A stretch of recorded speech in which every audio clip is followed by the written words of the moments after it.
My name's Dave DeBow, founder of MoneyPartnerFormula.com, and this show is built for everyday real estate investors who are actively doing deals and looking to scale using other people's money. So if you're an active real estate investor and you want to get featured on this show to talk about your own real estate and capital raising experiences, then just go to daveinterviewsyou.com. Now let's get rolling with this episode, and remember to subscribe for daily interview content. Hey folks, welcome back. Today, zooming in from beautiful West Virginia, we've got Oliver Caple, who is a real estate investor focusing on long-term buy and hold, especially with single-family homes. So we're going to dive in, find out what he's up to, and see what we can learn from Mr.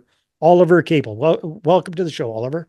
Hey, thanks for having me. Appreciate it. My pleasure. All right. So, hey, man, give us a little snapshot. It's almost the end of 2024 as we're recording this. What does Oliver Caple's real estate investing business look like? What kind of properties? How many of them do you have? Where are they located? Okay, yeah. So most of my properties are single-family residence located in West Virginia. My little neighborhood, I think, has like 4,000 people. Nice. So it's a little niche market. Not a lot of people invest here. I tell everybody I'm buying from the older folks that had also bought. So I'm pretty much the only one person buying. So you're a big fish in a small pond. I am. That's Yeah. a good position to be in. It is. Yeah. So I have 15. Sorry, I've sold two. So I have 15 single family houses. Currently in one right now. So I live in one of my rentals because it keeps my costs down.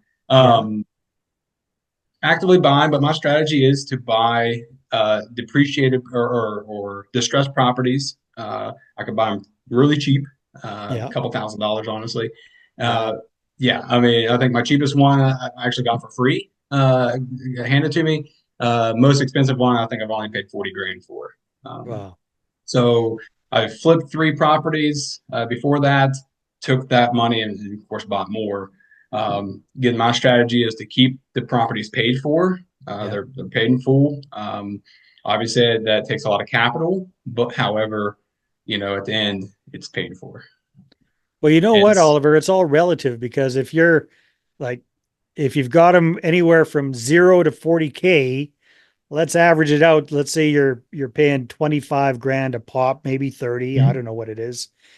So, for what you can buy 10 of those suckers for is what one person has to spend on a single family home somewhere else. Right. So yeah, that makes a lot of sense. Give me an idea here, Oliver. Paint me a picture of what kind of properties are these? Are they detached single family homes like a house? Are they mobile homes? Are they townhouses, a mixture of all of these? What kind of properties do you have? So yeah, I have one mobile home, to be honest. I have one mobile home and one mixed use, which is 2 apartments and 1 commercial, so mixed use property. The rest are single family detached properties. It's just that little white picket fence type houses. Yeah, that's it. They're split majorly between 2 bedroom and 1 bath and 3 bedroom, 1 bath. We do have one that's a 4 bedroom, 1.5 bath. But that's typically that's the cut and dry. That's what I buy. Nice. I don't like 1 bedrooms. There's just not a market for 1 bedrooms here. I really don't want to go more than 4 bedrooms. It doesn't make sense. It doesn't fit into the buy box. Honestly, the 4 bedroom, 1.5 bath, it honestly didn't make sense other than the price was good. Yeah. You could always knock out one of those bedrooms. Yeah. And the unfortunate part about my market is, it caps of what you can charge. So to be honest, like for a 2 bedroom, 1 bath house, I can only charge $650. That's it. I mean, that's what the market supports. If you're only paying 30 grand for it, that's pretty darn good. Like your cash flowing way better than most people that spend a lot, that get a lot more for rent. Yeah, my total debt, so it's not really debt, but my total debt, I tell people, is only $200,000, which is, again, less than most people have for their primary house. For their single family, their own house. And I have that stretched over, that 200,000 stretched over 17. Yeah. 15 I sold 2. Yeah. So yeah, I'm doing decent. No, that's good. And you're in the military yourself. So you've got a full-time profession Yep. in addition to this. Is that correct? Yeah. Well, yeah. So I have a W-2 job that I work oil and gas. That's my W-2 job. And Okay, then I'm in good. the Army National Guard here, which is like a I see. reserve. Yeah. I've been doing that as well for the last 12 years. Um, so yeah, this real estate is actually kind of a side job. It's my retirement plan. Well, good on Yeah, you, I'm man. currently I'm 33 years old, just turned 33. So I don't know when I'm hanging up, but that's kind of my trajectory. Well, you know what? You're doing a lot of things really smart, if you ask me, Oliver. Number one is you've got a niche, you're sticking to what you know, the area that you live in. So I imagine you self-manage these properties. Would that be fair to Correct. say? Yeah. Yeah. So yeah, well, I actually work on the properties kind of myself. I have some people to help me, and there's a reason why. So I have a handyman company as well. Mm-hmm. So the handyman company works for the real estate company to do the renovations and the management part of it. The fancy word for that is you're vertically integrated. Correct. Yes. Correct. So the handyman company does the renovations, the repairs, the maintenance, and then Yeah. for the real estate company. And then I was going to buy a gym, like a fitness facility earlier in the year. That kind of fell through. So I also have that kind of still have it registered, still registered business. Yeah. Um, that'll come through eventually. I don't know when, but So what do you like best about running this kind of a real estate operation? What are you enjoying about the whole journey so far? yeah. So the biggest thing is obviously we're all in it to make money. That's what we do. Yeah. That's why we do it. Uh, but the biggest thing, and I'll tell everybody this, the biggest thing is I'm giving back to the community that raised me. So I Mm. grew up in this community. I see the issues that were in this community, and no one really doing anything about it. So if I'm able to provide affordable housing, nice affordable housing at that, nice affordable housing at a decent cost, and I can make money and I can see people smile, then hey, I'm doing my job Yeah. and I'm making money at it. Kind of a And that's win-win-win. yeah. So that's the best part about investing in this area. Yeah. Um, it's not fancy, it's not flashy, it's not the best, but when you can provide housing to somebody, and it's not just a rental house, it's their home. That's the Mhm. classification. That's their home. Yeah. And that's all I want. That's all I ask for. And Beautiful. yeah, so it works out well. So what are some of the things that you're not so thrilled about with this strategy? Uh, so I have a lot of my personal money tied into it that I Mm-hmm. haven't been able to take yet. So again, I tell somebody, I mean, honest with the numbers, I have $362,000 of my own money tied to the business, Yeah. and the only way to get that back is to dip into the equity because they're paid Mm. for, right? I don't have Yeah. mortgages on them. I have a couple, but that's the only way I get my money back. So it's really about the only thing I don't like about it is $362,000 of my own money into a business that the payoff is one of two things: either wait 30 years or dip into the equity.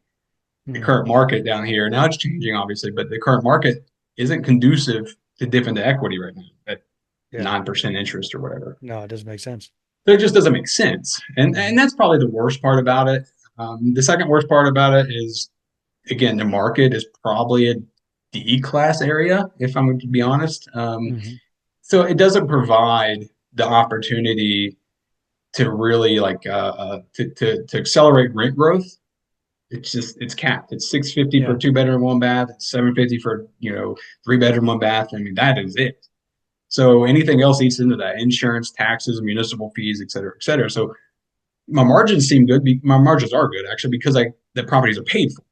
Yeah. The properties are cheap. Capital is into it. They're renovated. They're rented. But again, the only way I get that money back is to dip into the equity. Um, Well, yes and no.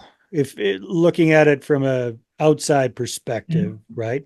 You already are getting that money back in the form of cash flow from this property. And it kind of what you're doing reminds me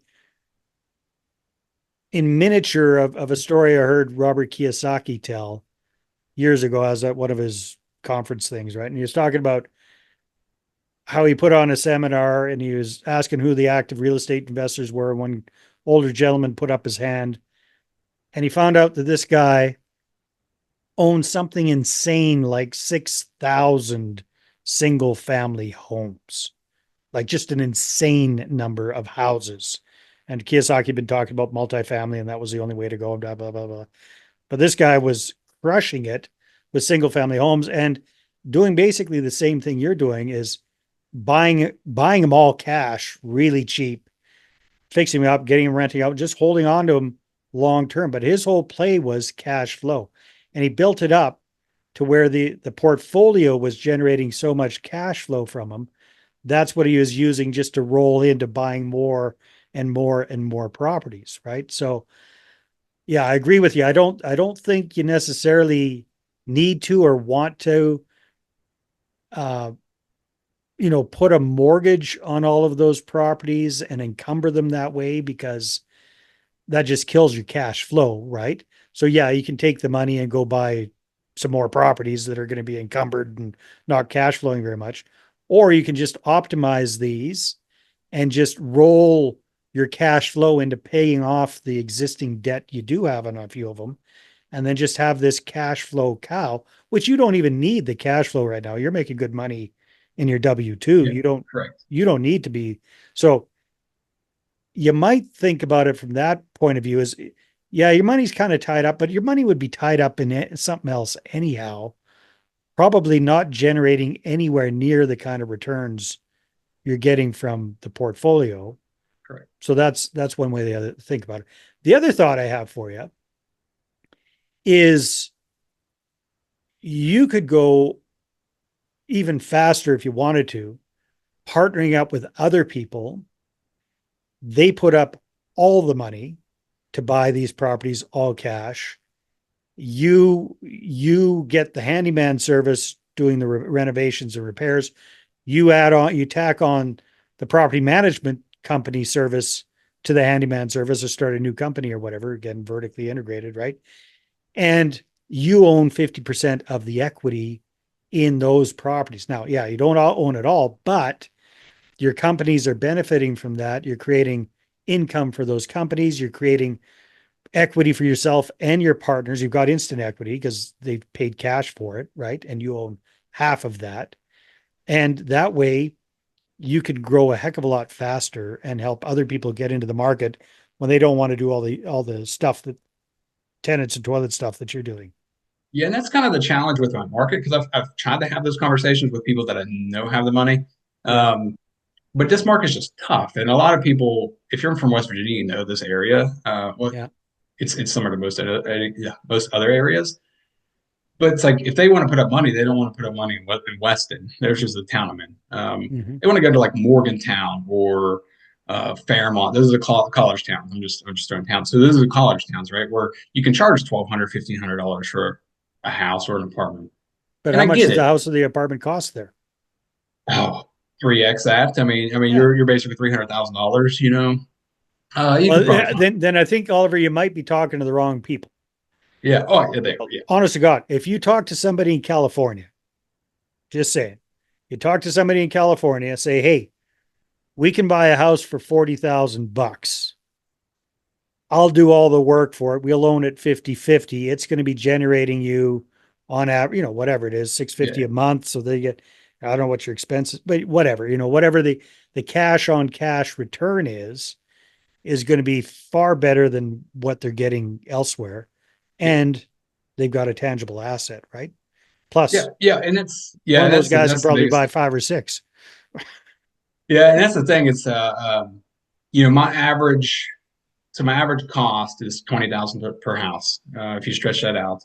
So, again, my average rent is about 700. I got some that's a little higher, some that's, a little lower, but again, average rent 700 and average cost is 20,000.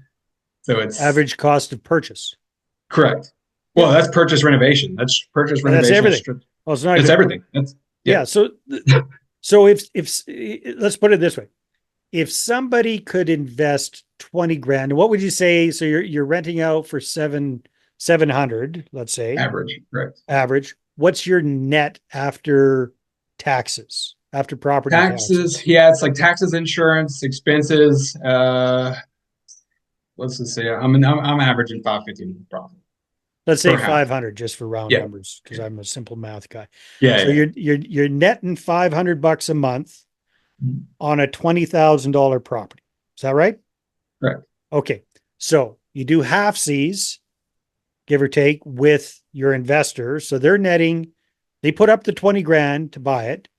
They're netting 250 bucks a month, which doesn't sound very exciting, but 250 bucks a month, that's $3,000 a year on a 20 grand investment. Right? Yep. And that's how I try to pitch it as well. But yeah, I just haven't had a You're lot of just not pitching it to the right people. yeah, correct. That's the Correct. thing, right? Because you talk to somebody, New York, California, anywhere, say, hey, I can buy us a house for 20 grand and get you 15% cash on cash return, and you own this property, we own it together. Mm-hmm. You'd get people interested in that, my friend. Yeah. I have my most recent flip or renovation was I started in April of this year. It's renovated now. It was $8,000 purchase. I had $15,000 into it. And it rents for $850 a month, and it's paid Yeah. for. Yeah. So there are people that will do that all day long, man, all day long for sure. Yeah. Hmm. Some of them probably listening to this right now. So yeah, I hope so. Yeah. So Oliver, if people want to connect with you and find out more about these big profits and small town deals, where should they go? Yeah, so it's funny. So check out Small Town Real Estate LLC on Facebook. Everything's branded. So Small Town Real Estate, Small Town Handyman. But yeah, check out Small Town Real Estate LLC on Facebook. It's about the only place we have. Awesome.